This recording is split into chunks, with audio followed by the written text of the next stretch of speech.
Good morning. Hey y'all, I'm at the park today, and I had gotten a word this morning while I was in prayer for the body of Christ. I was just doing my alone thought time with the Lord, and I was pondering really hard on some stuff I've been seeing.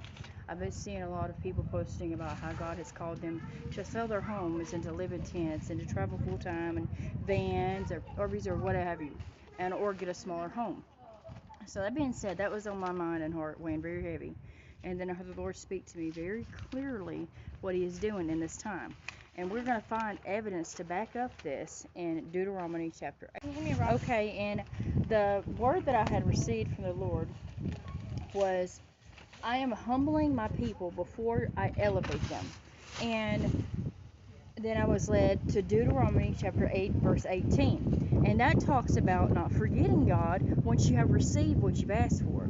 But I thought to myself, I need to read the whole chapter. So I read all the way through, and the verses that stood out to me were very humbling and very gratifying.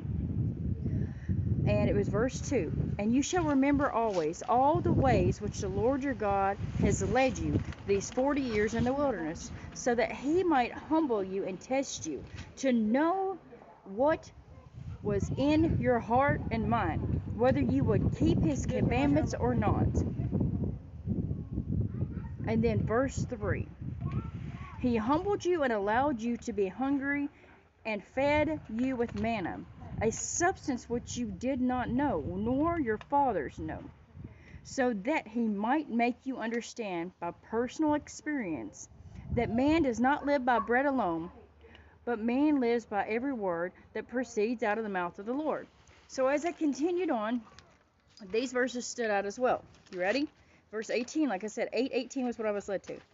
But you shall remember with profound respect, I'm reading the Amplified Version if you're wondering, the Lord your God, for it is He who is giving you power to make wealth, that He may confirm His covenant, which He swore solemnly and promised to your fathers, as it is this day. Verse 19 goes along with it. And it shall come about, if you ever forget the Lord your God and follow other gods and serve them and worship them, I testify against you today that you will most certainly perish. So God gives a blessing and a warning at the same time. He is allowed to test us. So in this season, if you feel like you are in the pits of the pits, the lowest valley, God is refining you, refreshing you, and preparing to elevate you.